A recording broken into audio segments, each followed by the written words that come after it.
to thank the board and all the volunteers of Notch for inviting me to be here today. It's, I feel very honored to be able to share my story of my dad's and my uncle's origins and their orphan train ride. Hopefully it will encourage and inspire others of you who maybe have not been able to determine the origins of your ancestor who was a rider to pursue and find out that information. I was astounded that I succeeded to the degree that I did, so I will be sharing that story with you now. So to begin, I expect that many of you have seen the program on PBS, Finding Your Roots, by Henry Louis Gates. It's a very popular program. So I've kind of channeled Henry Louis Gates. I am not nearly as entertaining as he is. But my program is Finding My Roots. So this is the story of finding my dad's origins and his older brother and their mother and my grandfather through quite a series of discoveries. Let's begin. So to start with, I like this quote from George Bernard Shaw. If you can't get rid of the family skeleton, you may as well take it out and teach it to dance. So hopefully I will, I've actually found quite a few of them in my family's closet. And so it's going to be hopefully a whole dance performance for you. So we'll start with this. When I was a young boy of maybe 7 or 8 years of age, I had learned that my dad was an orphan, and he was born in New York City, and that somehow he wound up in Minnesota as a kid. It's like, I knew enough about geography to like, what? How the heck did a young kid, an orphan kid, get from New York City to Minnesota? So one day, just out of my innocent youth, I asked him, did you ever try to find your mother? Before I even got the last words of that question out of my mouth, I could see the steam rolling out of my dad's ears. And his eyes turned into red lasers.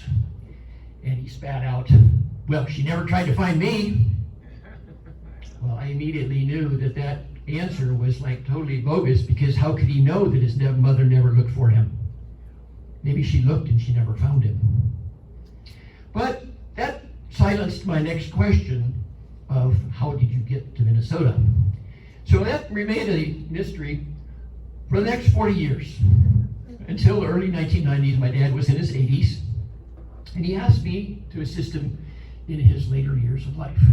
So as I'm going through his files to get a better picture of his finances and what I was taking on, I found his birth certificate, which he had finally gotten in 1968. He was 58 years old when he first held his birth certificate. So began talking with him, and he became, as in his older age, as we, I think, probably all experiencing, some of those memories come back, and he shared with me a little bit, and he handed me a copy of this book. And he said, I rode that train too. Emphasis on that. Like most orphan train riders, he's under the assumption that he rode the one and only orphan train. But how could they know any different? Each rider only rode one train. They knew nothing about the history, 75-year history of the orphan trains. Anyway, so that answered my question from 40 years before. I now knew my dad's origins. I had a copy of his birth certificate. And I knew how he got to Minnesota. It's like, okay, my childhood questions are answered. So it remained, once again, another 20 years passed, and didn't really look into the information anymore until our youngest daughter began asking questions about the farther back family origins in 2016. She was interested in knowing about her grandparents' origins. So at that time, the internet had come into being, and other resources, so I began looking. Started using some of my military intelligence analyst background many decades later. So let's begin. This is a copy of my dad's birth certificate we see on the right. Is it legible or should I zoom in? Can everyone read it okay? Yeah. Okay. Anyway, as we see, his name was Michael Nolan. He was born September 30th, 1910. And the address is 531 East 86th Street. Well, that happens to be Concordia Hospital. He was not born at New York family. He was born at Concordia. A little bit more about that. We see we go down and we see where the mystery really begins. Father's name, unknown. So that's the big mystery. You see over on the right, his mother's name is listed here as Lucina N. Nolan, and she's a grand total of 16 years of age. So the main question that I'm trying to answer is, who was my grandmother, Lucina N. Nolan, celebrating New Year's Day, 1910? Because when we do a conception calculator on my dad's birthday, turns out that he was conceived on or about New Year's Day, 1910. So it's party time. This is Concordia Hospital. This is as it looked around the time my dad was born. A little bit about Concordia Hospital. It was operated by the Sisters of Concordia. They were from what I understand, they were a group of nuns who was originally founded in France. And their primary mission in life was to provide maternity and obstetric care to indigent, unwed mothers. And so they were not terribly well liked in the neighborhoods where they operated, bringing in all these low-class women. That's where my dad was born. That's the actual building. So in addition to the copy of my dad's birth certificate in the records, it came with this letter from Concordia Hospital. I want to draw your attention to the paragraph that's highlighted that provides some more information, more details, and also provides some more confusion to work out. Can we see that, or should I zoom in? Zoom in. Yeah, that's what I'm thinking too. See if I can do that here.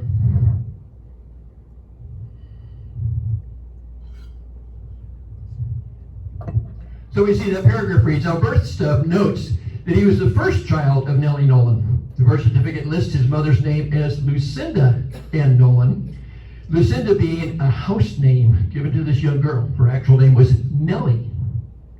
So is her name Nellie, Lucina, or Lucinda? So got to work that one out.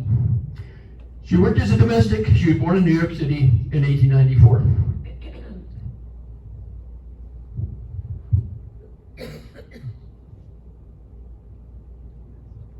The other point of confusion, it says that he was the firstborn of Nellie. Well, my dad fully well knew that he had an older brother. His brother's name was Walter.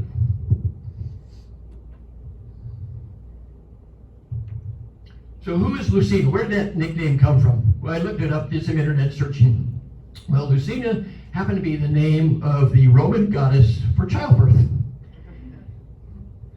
Appropriate. So this is my uncle's birth certificate, my dad's older brother. His name is Walter Nolan. Here we see some difference between the boys' origins. My uncle was born April 12, 1908 at KCH. KCH stands for Kings County Hospital. That's in Brooklyn. My dad was born in Manhattan, so we already see a geographic difference. We also see a father's name, Warren Anger. Why was my uncle given the surname Nolan instead of his father's surname Anger? We'll see that in a moment. Other things to take note of as we go forward. The conception date of my uncle would have been calculated out to be around July 1907. And the 59 Bergen Street address that will come back around in just a few moments. And it'll be clear as to why my uncle was given his mother's surname. And also of note, where I've highlighted the arrow, his birth certificate was recorded the day after his birth, and that will become significant in just a moment also. So the main questions: Who was my grandmother? Was her name Lucinda, Lucina, Nellie? What was her life like? And where were my dad and his brother placed before they rode on the orphan train? What did it mean that my grandmother's a domestic? Was that just like a polite term for what her real life was like?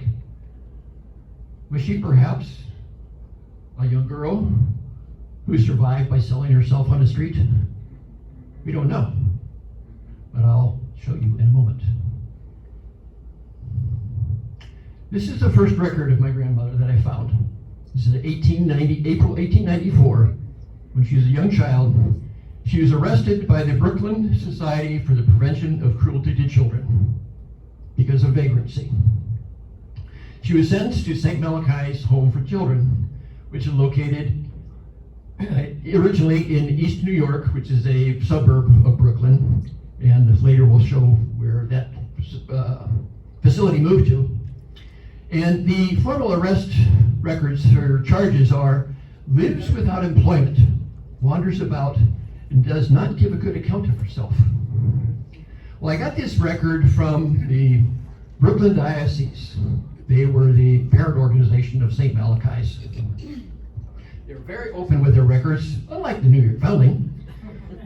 They very readily gave this to me. The archivist was most helpful.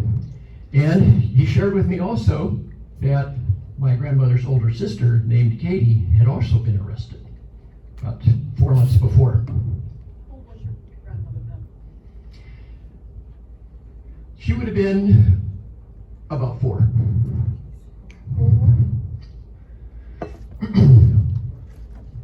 So, why was it she lives without employment? Well, employment situations were much different then than they are now about child employment. This is a photo from a book published by a photographer in 1890 by the name of Jacob Riis. The title of his photo essay is How the Other Half Lives. This is obviously a colorized photo, but these are 3 young working girls from around that era. Very young, obviously less than 10 years of age. That's what life was like in the tenements of New York in that time frame.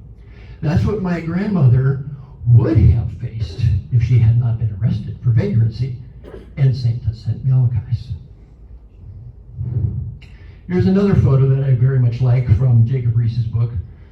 When I look at this photo, I think, I wonder if that's my grandmother in the arms of her older sister, Katie.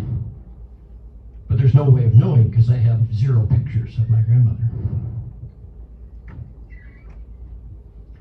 This is St. Malachi's, where they lived in the last part of their 6-year stay there. This is located on Rockaway Park Beach on Long Island. This is probably one of the happiest times in my grandmother's life. I'm going to zoom in here.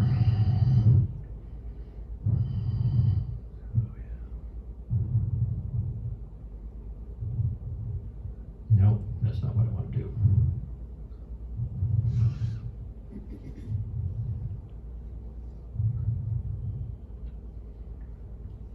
You see that lineup of girls there? And I think to myself, could one of those be my grandmother? Again, no way of knowing.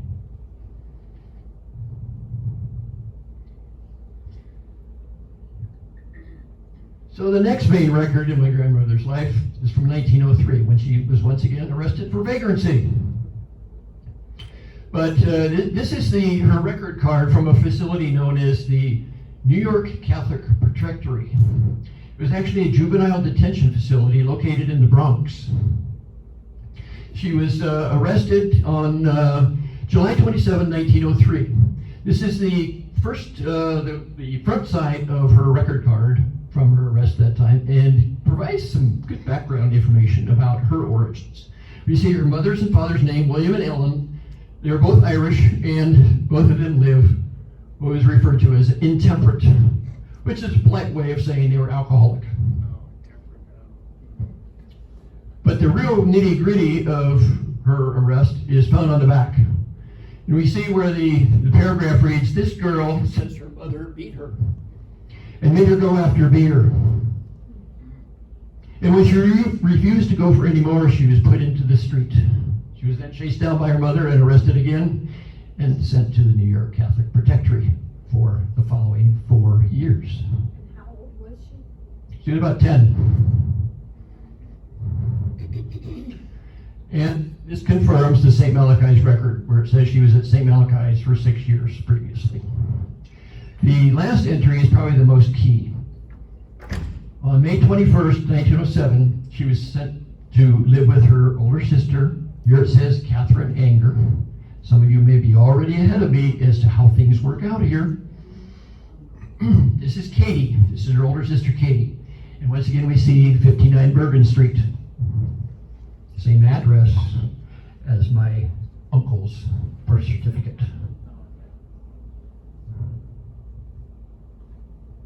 So the New York Catholic Protectory was not like a juvenile detention facility today. They had training programs, they had classes to teach the young boys and girls trades. Here we see a sewing class. And once again, I look at this picture and I think, could one of those young girls be my grandmother? But again, we don't know. But it wasn't, a horrible facility. They weren't locked up in cells. There was actually schooling that was going on. So it was probably another time frame in my grandmother's life that was fairly pleasant. So this is my uncle's, this is actually my great aunt's marriage certificate to Mr. Warren Anger. So it turns out that the father of my uncle was her brother-in-law.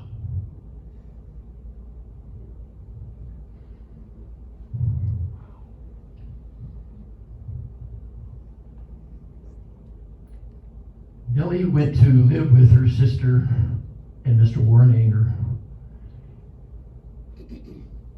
about 15 months after Katie and Warren Anger were married. She became pregnant 2 months later.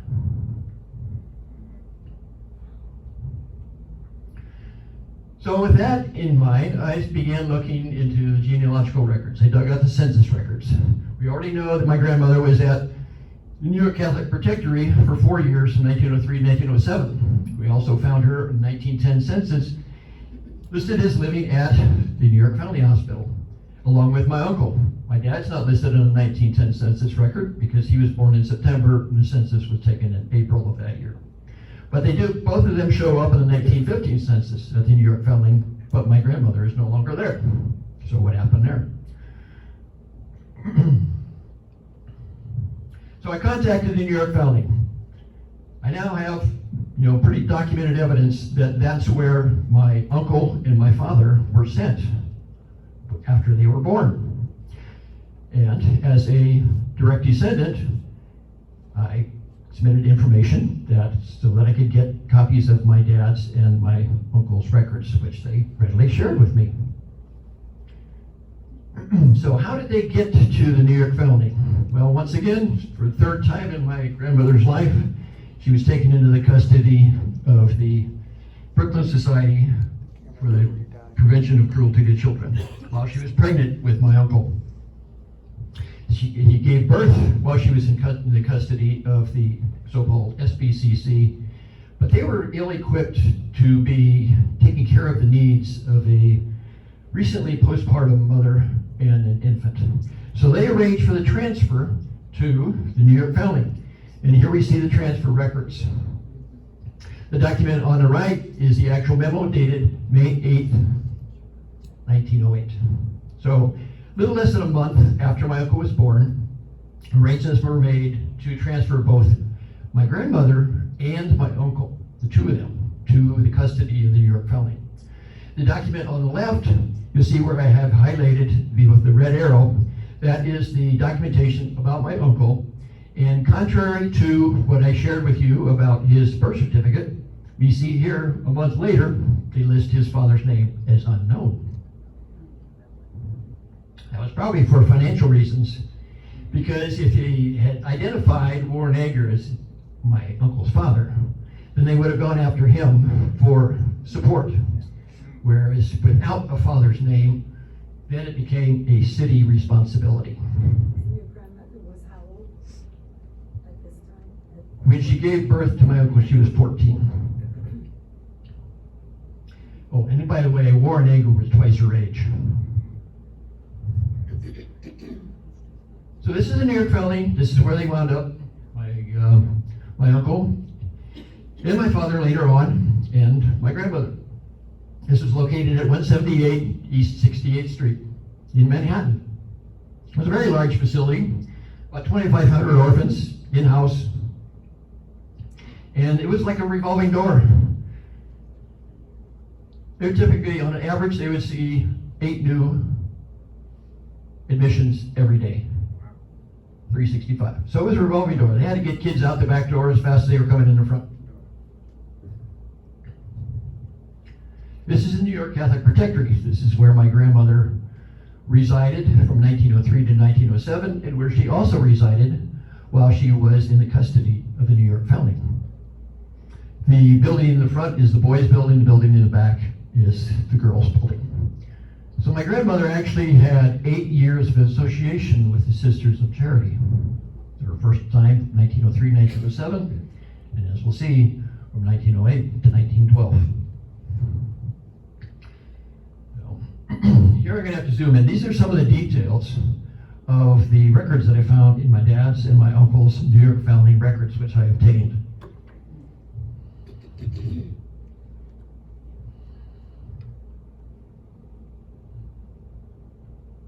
So we see this is a letter from the New York Foundling to my uncle, dated April 1933. So my uncle, by that time, was 25 years of age, and he began inquiring about his origins with the New York Foundling. And we see the information that they shared with him. The paragraph reads, "Your mother's name was Nellie, and she remained here at this hospital with you and your brother for some time until April 14, 1912. So she was there for 4 years herself, working as a servant, specific duties, child's nurse. So she was one of the mothers that would stay with the children on a temporary basis. It also goes on to say that we have no record of your father except his first name was Warren. That's all he shared with my uncle. So let's compare that to the other letter.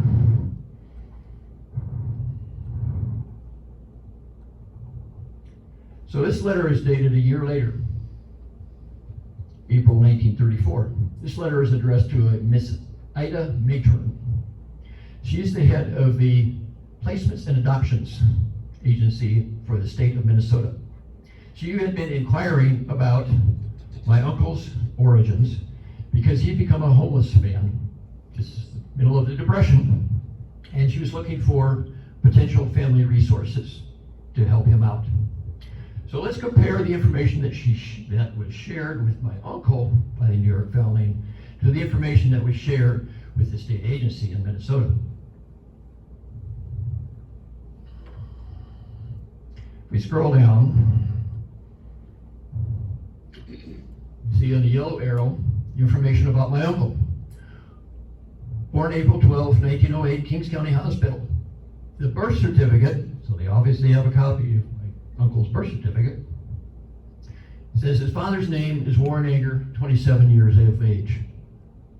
They only shared Warren Ager's first name with my uncle. But with the state agency, they gave the entire information. Why? Also shared the information about my dad's origins. And as we see in the paragraph that's highlighted in the red,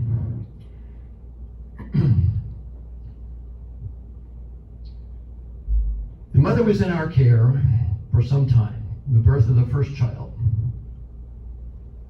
The second episode,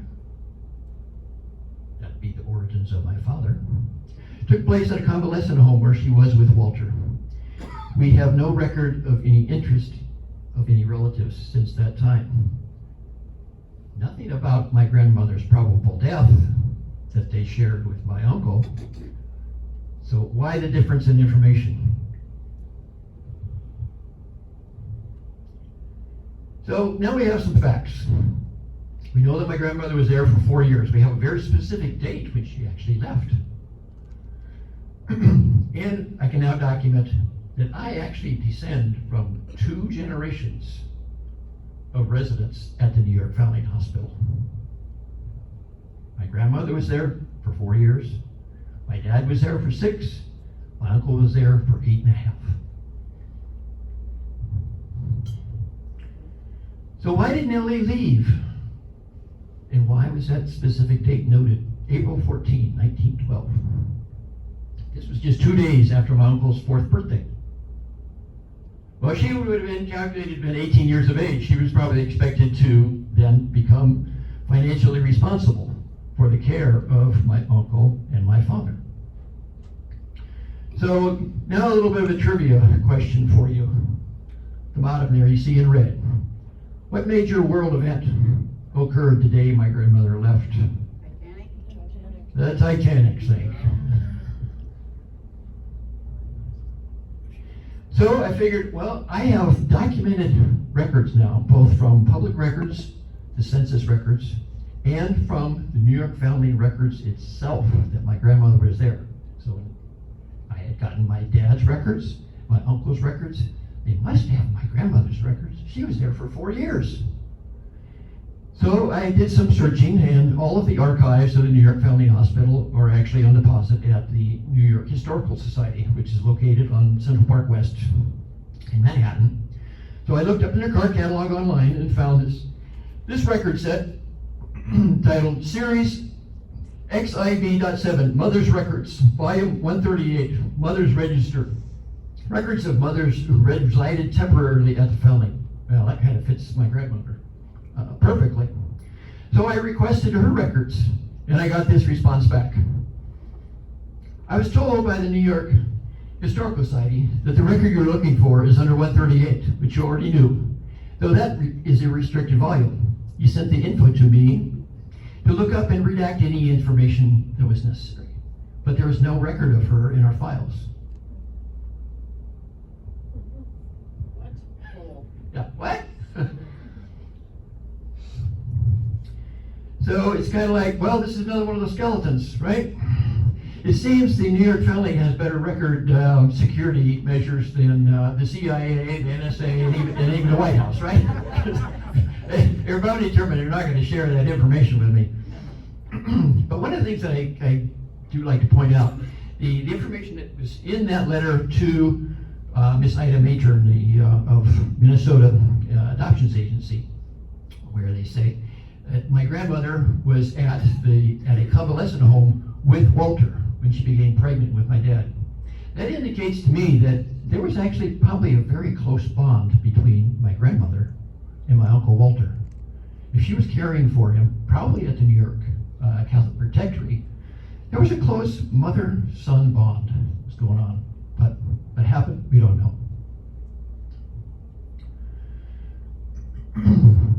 So, in contrast to the information in the letter to my uncle, where they said that my grandmother probably died shortly after she left the New York Foundling, she in fact went to live with her older sister Katie. Katie had gotten rid of war and anger. We'll see a little more about that in a moment. She had remarried to her second husband, a man by the name of Thomas Keller. So Nellie lived with him from 1912 until about 1915. In fact, she became married November 8th, 1915. And during that time frame, she worked as a shoe finisher, probably a shoe manufacturing firm in Brooklyn, and probably would send money to the New York Foundling for the support of my dad and my uncle. So this is my grandmother's marriage record to her husband, a man by the name of Enrique P. He was an immigrant from Havana, Cuba. He had immigrated in September 1914. So just a little, about a year before they were married in November 1915. Interestingly enough, they were married at an Anglican church, which is kind of curious since my grandmother had, most of her childhood life was associated with Catholic institutions. And given that Enrique was from Cuba, he most likely had Catholic roots also. So why would they choose to be married in an Anglican church? I think it's probably one of two reasons. Either Nellie never shared with Enrique that she had 2 sons previously, And if they got married in the Catholic Church, that probably would have been revealed to him, and the marriage would have been off. And or it could have been just as easily been that Enrique did not want to take on responsibility for my uncle and my father, because if they would have been married and had found out, then the Catholic Church would have come after him, because Enrique would have become the legal father of my dad and my uncle. So I think it's one of those two. Church of the Redeemer in Brooklyn. How did I find this record? This is also another piece of information that was shared with me when I requested my grandmother's records at St. Malachi's from the Brooklyn Diocese. This is an address card that she submitted to them sometime between 1930 and 1943. I know it had to be no earlier than 1930 because the address is when they, Enrique and Nellie first began living at that address in South Ozone Park on Long Island. And it had to be before 1943 because that's when St. Malachi's closed. So that was more than 30 years after my grandmother had left St. Malachi's. So why was this left there? Why did she submit that? Don't know, but I think probably the main reason was she never had a copy of her birth certificate. And in 1937, when Social Security Administration came into being, and you had to have a birth certificate or some kind of record of natural birth here in the U.S., she didn't have one. The best thing she could find would be her arrest record.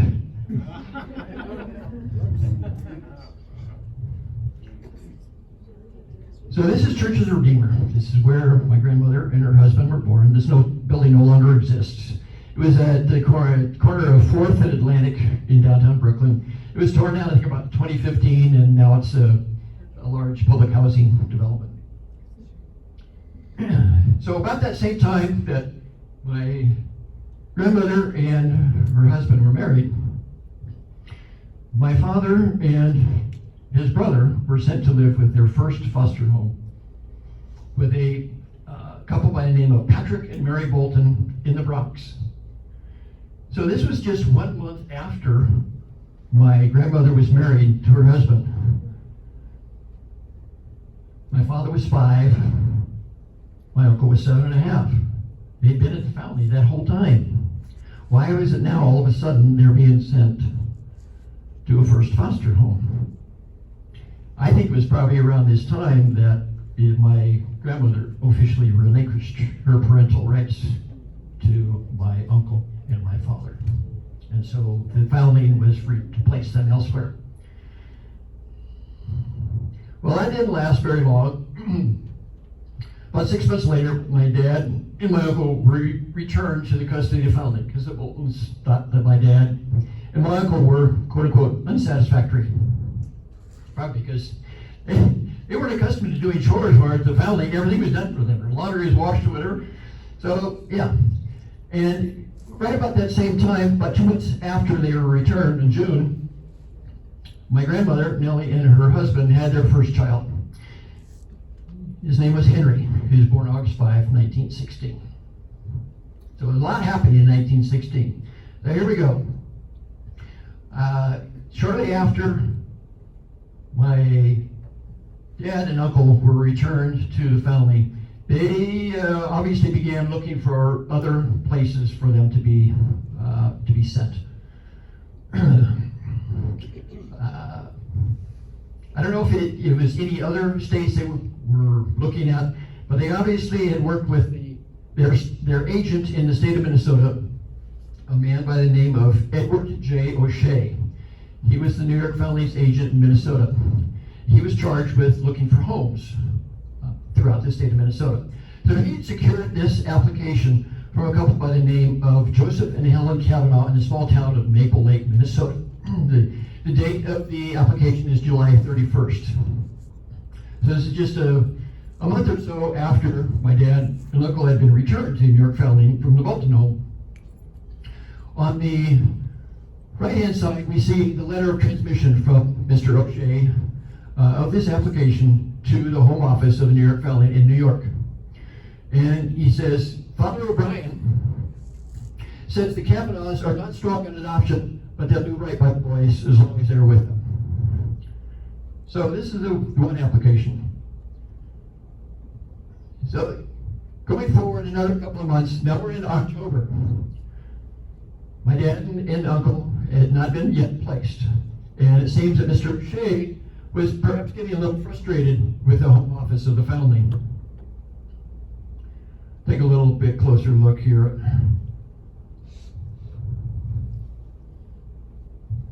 He says, referring to the 5-year-old brothers, they were thought to be the same age. In some cases, they thought to be twins, apparently.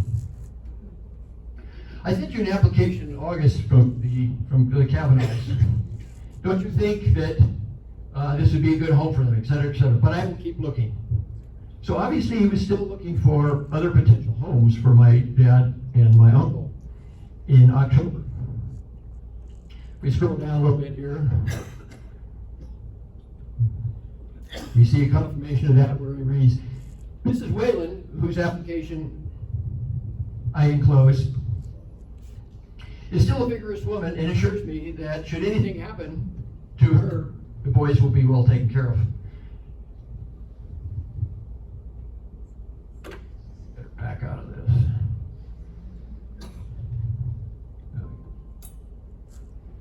So in October, they'd still not been placed. So someone else mentioned earlier the organization run by John Shantz. So I'd become aware that my dad and uncle had been placed in November.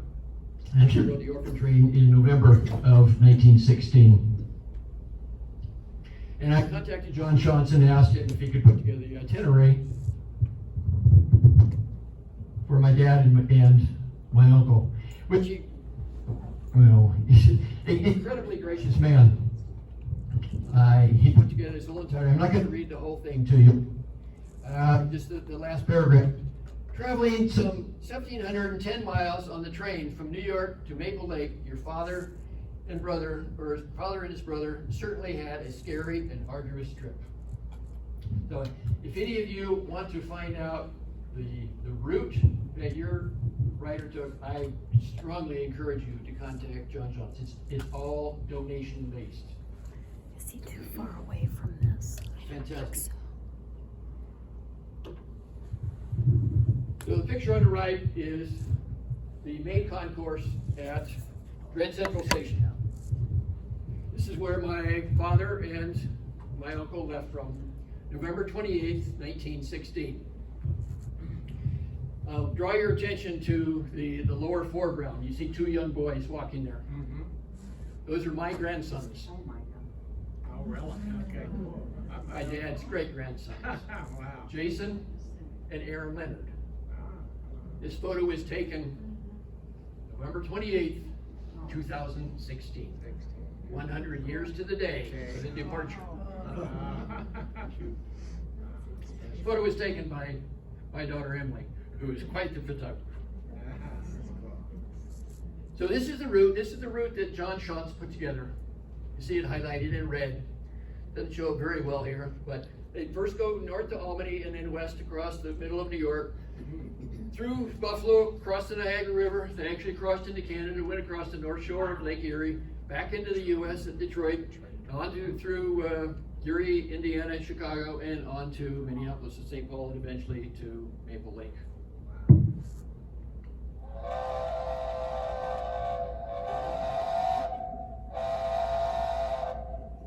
This is one of the engines that is known to have taken some of the Orphan trains. I don't know if this is the train that my dad rode, but... So, after riding that train for 2.5 days, they showed up in the small town of Maple Lake, Minnesota. Grand total population, not just of the town, but the entire area of 650. So you can imagine the eyeballs popping on these two young boys as they arrived from densely populated Manhattan to this tiny little town of Maple Lake, Minnesota. This is an actual photo of Main Street, Maple Lake, about the vintage of my dad and his brother arriving. Oh, and this was a time frame, just to put it in a historical perspective. This was about, when they arrived there, World War I had been raging in Europe for about 2.5 years. The U.S. wouldn't get into World War I for another 6 months. So that kind of puts you in a perspective of the historical time frame we're talking about. And it was Thanksgiving Day. Oh, right. The day that my dad and uncle arrived in Maple Lake was Thanksgiving Day, November 30th. You might wonder, how could Thanksgiving be on November 30th? That's very late, because Is my it- birthday is November 30th. Yeah, well, today, Thanksgiving is celebrated on the fourth Thursday of Thanksgiving. It was not an official holiday in 1916. It was presidential declaration every year, and it was always celebrated on the last Thursday of November. That's why. So my dad and uncle lived at the Kavanaugh home for about a year. They were then removed because of pretty severe physical abuse. They were taken to a facility known as St. Joseph German Catholic Orphan Asylum in St. Paul. They were only there for a few months, at which point the sisters at the St. Joseph German Catholic Orphan Asylum arranged an application for the New York founding, because my dad and my uncle were still under the custody and control of the New York founding, of a couple by the name of Henry and Catherine Baumgartner. They lived in the small town of Osseo, which is about a half hour north of Minneapolis. And that's where they would remain for the remainder of their childhood. This is a picture. I think it's probably from around that time frame when they were placed with the Baumgartner family. On the front row left is my Uncle Walter. The front row right is my dad. The man standing behind my dad is Henry Baumgartner. The man and the woman in the back row left are William and Teresa Schmidt. They were the landlords of the property that was farmed by Mr. Baumgartner. And the tall, slender man in the back is a Mr. Edward Ball. They were all neighbors in the Osseo area. So the events, compare the events of my dad and my uncle with what was going on with their mother's life. Well, about the same time that my dad and his brother were placed with the Baumgartners, Nellie became pregnant again with her husband, Enrique. That child was born December 5th, 1918. So that's just not even a month after the end of World War I, Armistice Day, November 11th. So his name was Woodrow. He is probably named after President Woodrow Wilson, who was very highly esteemed worldwide for having brought World War I to an end. So those are my dad's two half-brothers, Henry and Woodrow, that he never knew. So here we kind of sum this up. As tragic as those kind of events were, we can pretty safely now say that the combination of St. Malachi's Home, the Brooklyn Society for the Prevention of Cruelty to Children on 3 occasions with my grandmother, the New York Catholic Protectory on 2 occasions for my grandmother, the New York Foundling, the Orphan Dreams, and ironically, my grandmother's mother, who had her arrested, they actually worked to save my dad, my uncle, and my grandmother from a fate like this. These are some more photos from Jacob Reese's wonderful documentary. I would highly recommend if you ever get an opportunity to look at his book. It is just fabulous. We have it in our bookstore. Excellent. So we've answered a whole bunch of questions about my dad's origins, my uncle's origins, my grandmother's origins. I still have not a clue as to who my dad's father was. That still remains unknown.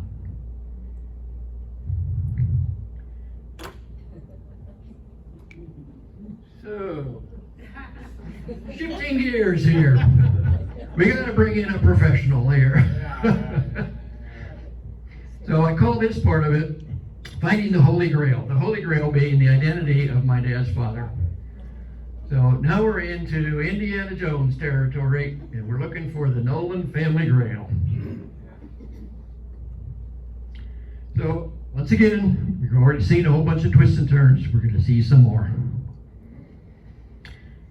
So, who was this Warren Anger? We know that he was my uncle's father, but who was he? So, could he possibly be my dad's father too? So, let's take a look at some of the evidence about Mr. Anger. He was born in Ridgeway, Ontario, Canada in 1876. He was the 10th born of 11 children. We'll see how that becomes an actual piece of evidence shortly. He was married in 1899, had one daughter born in 1901. Sometime after 1901, he took up with mistress, had a second child with his mistress in 1905. He left both of them sometime after that, and he ditched both his estranged wife and his mistress and his two children and headed to New York City, where he proceeded to marry my grandmother's sister, Katie. About a little more than a year later, my grandmother was sent to live with them. And 2 months after that, she became pregnant with my uncle. Following the chronology, so my uncle was born, as we said, April 1908. In March 1910,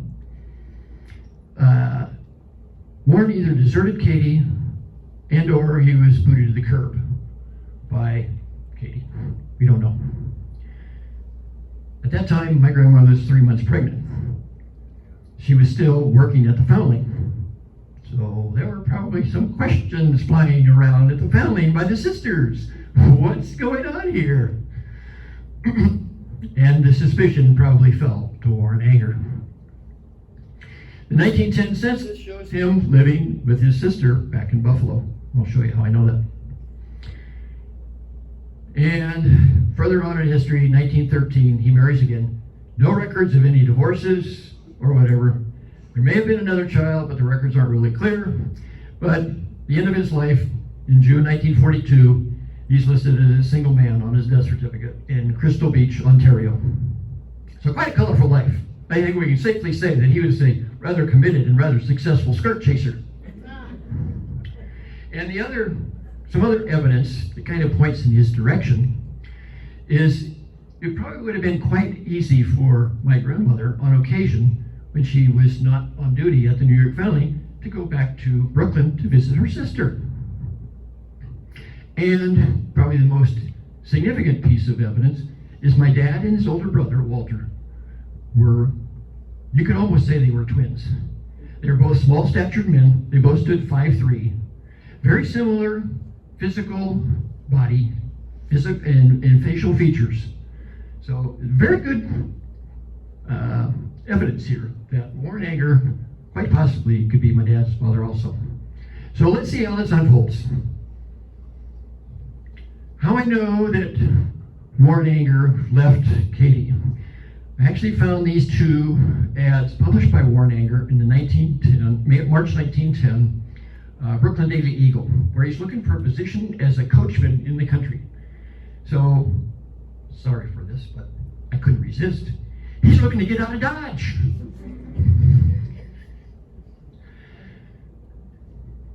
Well, he didn't get a position as a coachman in the country. He wound up living with his sister back in Buffalo, as shown by the 1910 census.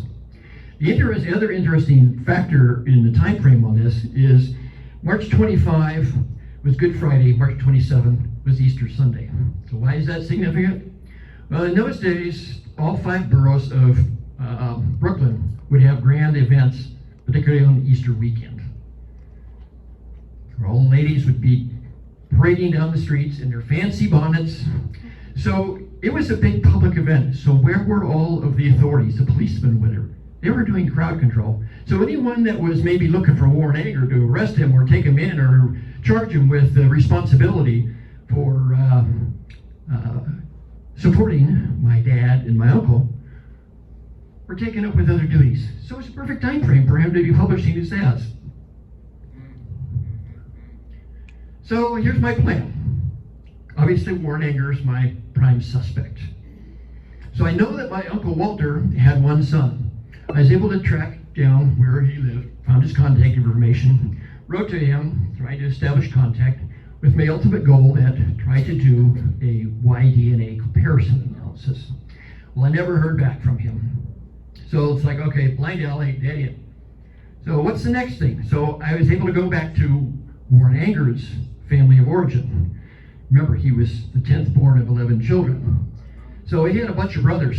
I was able to trace 2 of his brothers forward to living relatives, living male to male to male descendants. So once again, the Y-DNA track, comparison idea. So I found their contact information, and I began to draft a letter. Can you imagine trying to draft a letter? Hi, you don't know me from Adam. I'd like a sample of your DNA so I can see if we're related. So, delicate wording, right? Well, at the same time, I submitted another DNA sample of my own to Ancestry DNA. I had already tested with living DNA and what was the other? Oh, family tree DNA. And I hadn't found anything that made any sense to me for matches. So while I'm trying to draft these letters to Warren Anger's great-grandnephews, I get my results back from Ancestry DNA. And here's my match list. The top 6 that you see there, I recognize immediately. The top one is my niece. The others are, 2 of them are her daughters, and the others are maternal cousins, first cousins. Recognize them immediately. It's like, wow, this actually works. Well, then I get down to match number 7. The woman listed there is Valerie Markley. Not a clue. Absolutely no clue who she is. Didn't make any sense to me whatsoever. So, and there's a couple others there. There's another C. Markley, there's Jude Markley, and a Robert W. Luce, listed as quite close relatives. The thing that Ancestry DNA does is when they give you your match list, they estimate how you're related. And they estimated Valerie and I to be first or second cousins. Well, as you probably all know, that to be a first cousin, you have to share a grandparent. That's what I'm looking for. But I had no clue who she was. So let's take a look at what Ancestry can tell us. So the first thing I did was use the ethnicity comparison tool. So this takes my ethnic background and compares it to Valerie's ethnic background. So under the column where it says you, that means me. So we see that I'm 41% Irish, she's 56. I'm 6% England, Northwestern Europe, and I'm 2% Germanic, she's 13. When we get down to the grayscale area, it says that I'm 48% Eastern Europe and Russia. Well, I immediately know that we're matching on my father's side because that 48% is my maternal line. My maternal grandparents were both from Poland. So I know that I'm matching with Valerie on my father's side, but we don't know if I'm matching with Nellie or if I'm matching with my unknown grandfather. So I go into the next tool that they have is a shared matches tool. So here they take the matches that are the same for me and for Valerie. And here we see all of my maternal only matches drop out. Only my niece, Lisa, is shown at the top. All the others are on the Markley line. So once again, this looks a little bit closer. This is maybe my unknown grandfather, but it still could potentially be Nellie's line, but we don't know. So then we go to the probably most powerful tool, but also the one that's most problematic in Ancestry, and that's a messaging system like email or texting. So I send a message to Valerie Markley asking if she could provide some insight as to how we are possibly connected. Now, the significant proportion of people who submit a DNA sample to any of the testing companies, the main thing they're looking for is confirmation or information about their ethnic background. They get the results, they put it away, never look at it again. So that's what I was facing. It's the most powerful tool that Ancestry provides, but it's also the one where you can wind up with nothing. So I said, well, nothing ventured, nothing gained. So I sent a message to Valerie, thinking that, okay, it may take weeks, months, years before I hear anything back, or maybe never. She messaged me back in 2 days. and shared with me some of her knowledge of the Markley family background. They apparently immigrated to North America in the early 1700s to upstate New York. That didn't compare with anything I knew about Nellie's background. And during the Revolution, there was some family estrangement. Part of the Markley family went to Ontario, Canada. Oh, where's Warren Anger from? That's what I thought. And just some interesting asides. There were Markley family members that fought on both sides of the Revolution. And two of my Markley family ancestors were killed by Native American allies of the British. They were scalped. But none of this fit what I knew about my grandmother Nellie's background. So it's pretty clear that I'm now on the track of my unknown grandfather. So then it became apparent. The Anger family and the Markley family both had lines in Ontario, Canada. So is that where the connection was made? Was I going to expose a multi-generational cross-pollination, so we say, between the Markley family and the Anger family? In other words, was Warren Anger not really genetically an Anger, but a Markley? Don't know. So I need more information, which Valerie and other cousins that she put me in touch with readily shared. They were very open. It was so wonderful. So they shared with me, Valerie and another cousin, and Robert Luce. He lives in Arkansas. Robert knows the history better than Valerie does, but both of them are the grandchildren of a couple by the name Edward and Julia Markley of Manhattan. Edward and Julia had 4 children: Robert, Frederick, Vincent, and Marie. And Valerie knew that she was the granddaughter of Vincent, the youngest son. Robert was the grandson of Marie. So Valerie and Robert are second cousins. Where do I fit in?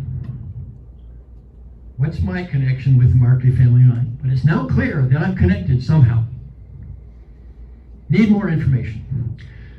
So I went back to the 1910 census. That's the key time frame, right? That's when my dad was conceived, New Year's Day, born 1910. So now we're back to the geographic. We gotta have, where was my grandmother, where was my grandfather, and the timing. So I pulled up the 1910 census for the Markley family, and I also found them enlisted in the 1905 and 1915 New York State Census, also in same address in Manhattan, also listed on the 1907 through 1912 Manhattan City Directory. They lived at number 207 East 69th Street in Manhattan. We know that my grandmother was there because she was working for the family between 1908 and 1912. So she was also in Manhattan at that time frame, right? That's where she lived. So let's see what we can find out here. So we go to our modern technology, Google Maps. Plug in 175 East 68th Street and directions to 207 East 69th Street. It's less than a 5-minute walk around the corner. The Markley family lived across the street.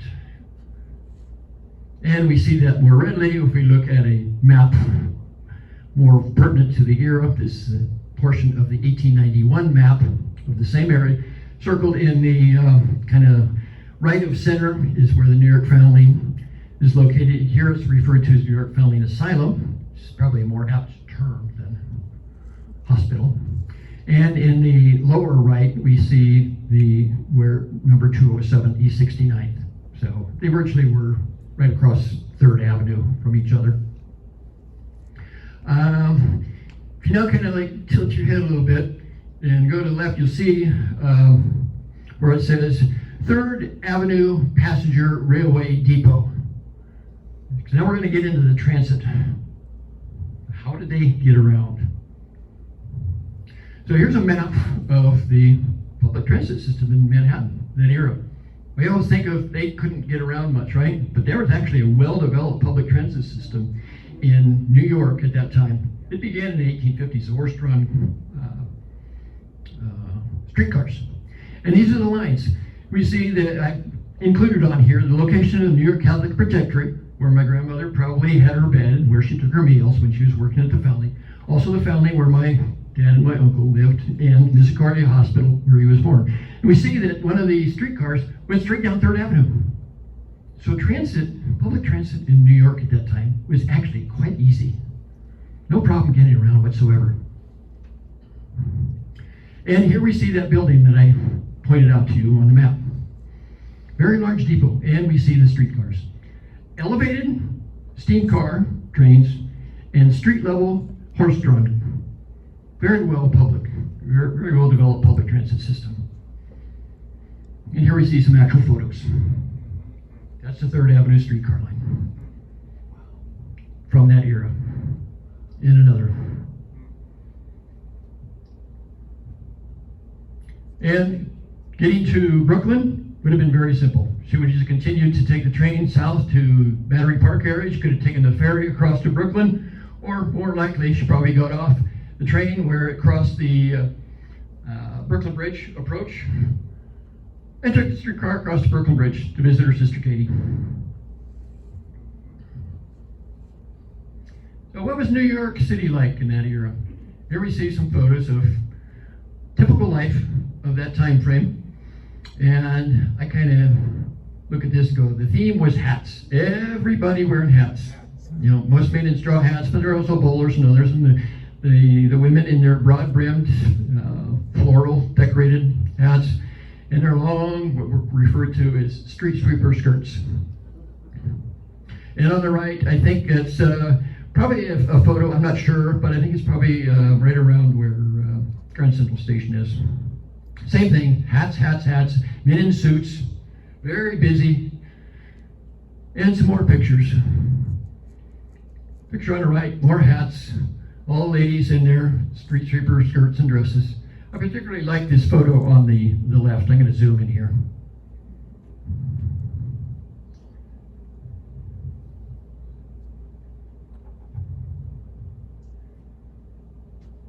Draw your attention to the looks on mostly the men's faces as they're watching these two fashionably clad young ladies sauntering down the street. Very stern, objectionable looks, like, oh God. They're showing their ankles. In that era, a woman showing her ankles, that was an erotic thing. It's like, woo-hoo.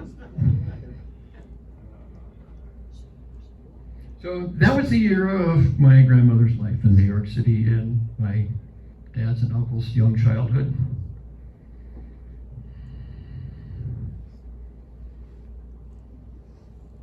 So now we've got the geography, the genealogy, time frame, all coming together here. So, but now we've got it down to, okay, there's 3 Markley boys.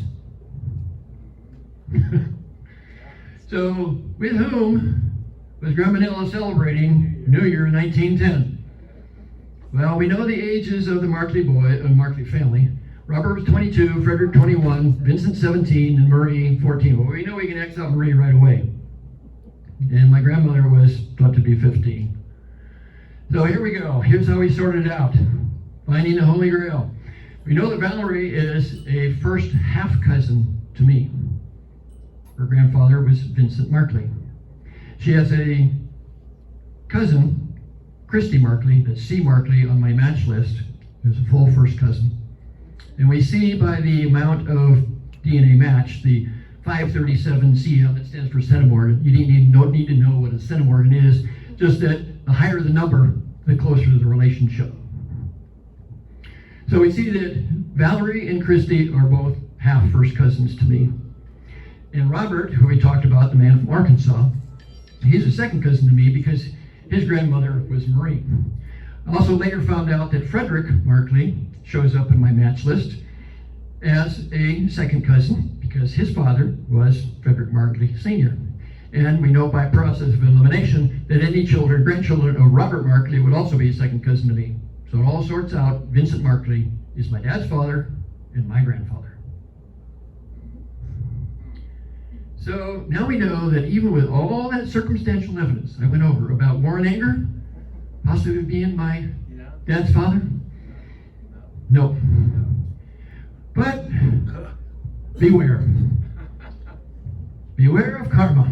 Or as the saying goes, payback's a bitch. Or as Father Guido liked to say, remember Father Guido? You have got to pay for your sins.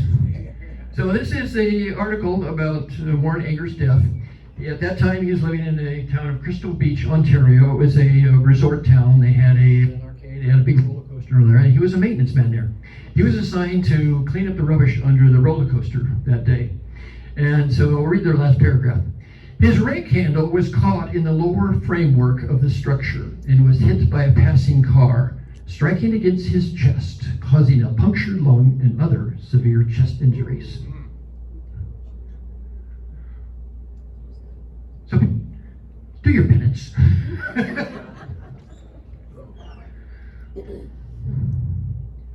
So now we can safely say that my dad essentially was the teenage love child of my 15-year-old grandmother and 17-year-old Vincent Markley, keeping each other warm on a chilly 19-degree New Year's Day in New York City. And just for comparison, just for historical reference, the big ball drop that occurs in Times Square every year, that started in 1907. So it was party time, you know, even then in New York City. So I discovered who my grandfather was, my dad's father. But that just opens up a whole other series of questions, right? So how did they meet? You know, I showed you that streetcar, right? My grandmother obviously transited between the Protectory and the New York family. And Vincent Markley, he was a schoolboy at the time. So did they meet on that? So was there a streetcar named Desire? Sorry about that. The other possibilities, St. Vincent Ferrer Church was the neighborhood church. They were all Catholic. Did they attend church together? Were they secretly playing around in the pews? Who knows, you know? Where were those good sisters? Were the rulers always at the ready? Well, we don't know. It was just questions that came to my mind. Another one that is significant to me is my dad lived in the New York family for 6 years of his life. Vincent Markley, his father, lived across the street that entire time. Did they ever encounter each other anywhere? Answers, you know, we'll never know the answer to these questions. It's just the things that pop into my mind. So, information that Valerie Markley and Robert Lou shared with me. This is a family photo of the Markley family siblings along with their cousin, Pete Rutledge. And we see Vincent Markley highlighted by the arrow on the right. He's about 8 years of age at this point. And these are his parents. Beautiful, beautiful portraits of my great-grandparents, Edward J. Markley and Julia Rutledge Markley, Vincent's parents. And so then I did a bit of a photo comparison of, I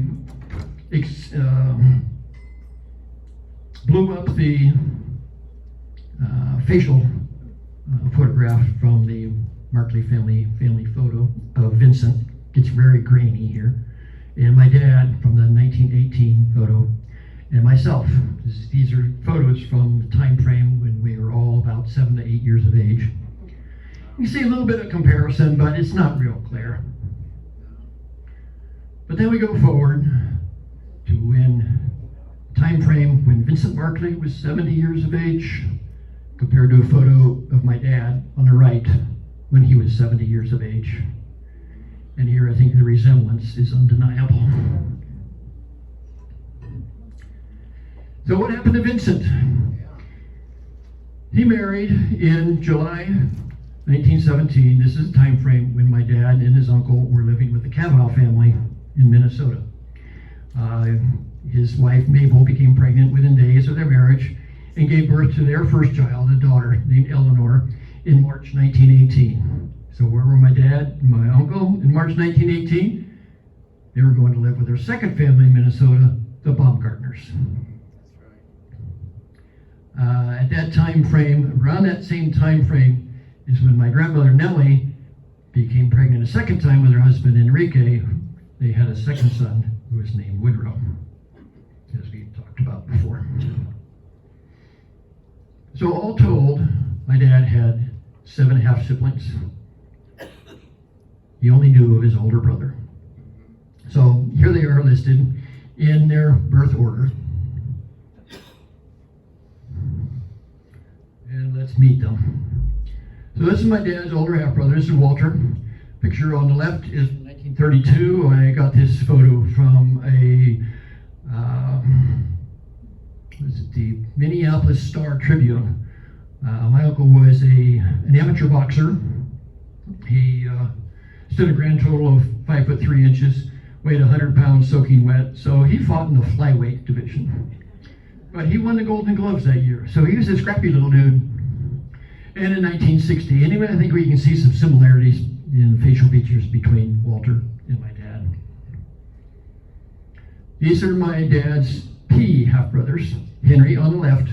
This is from his 1942 Marine Corps enlistment records. He doesn't look too happy here. It also appears to me that he has some rather characteristic Hispanic features, so he probably favors his father Enrique. On the right we see Woodrow, and once again I think we see some similarities between Woodrow and my dad. And these are my dad's Markley half-brothers, Vincent's 3 sons, Richard, John, and Vincent Jr. And this is my dad's 1 half-sister, Eleanor. 1936 photo was from her high school yearbook, and 1964 when she's a mature woman. So let's meet the most important people in me sorting this out. These are the cousins identified through Ancestry.com. On the left, we see Valerie Markley. Very friendly, engaging woman. She lives in Gloucester, Massachusetts. In the middle, we see Robert. He's the man on the left with his partner, Sean. They live in Hot Springs, Arkansas. And on the right, we see Stuart Baker. He came into the picture a bit later, but he has a wealth of information about the Markley family background. He lives just 2 hours from me in Sacramento, California. So I met him in person, and he shared a wealth of information with me. So as a postscript, what happened to Vincent and Nellie in their lives? So I went back to the 1930, 1940, 1950 census records to look at where they lived. For those 20 plus years, they lived 3 miles from each other in the Jamaica Queens neighborhood of New York. I wonder if they ever ran into each other somewhere. So, concluding here, in summary, as the old adage goes, truth is stranger than fiction, or as my snarky side prefers to say it, you can't make this up. It's one crazy family story. And the tribute to my dad, the photo on the left is my favorite photo of me and my dad from about 1950. I'm about 4 years old. With my dad, we're at the clothing store getting all dressed up for Easter. And that's my dad's memorial. He and my mom were buried in Kona, Hawaii. So my dad went from the East Coast to about as far west as you can get and still be in the United States. And this is the statue that my wife and I dedicated 4 years ago. Hopefully you can get by and see it. It's a very cute little statue. One thing of note, we did stop by there yesterday, and the one on the that's climbing up the tree, I consider that to be Walter. Well, he's missing his fishing pole now. So. We put a wooden stick in. That's more likely what they would have had anyways, a wooden stick with a string attached to it, right?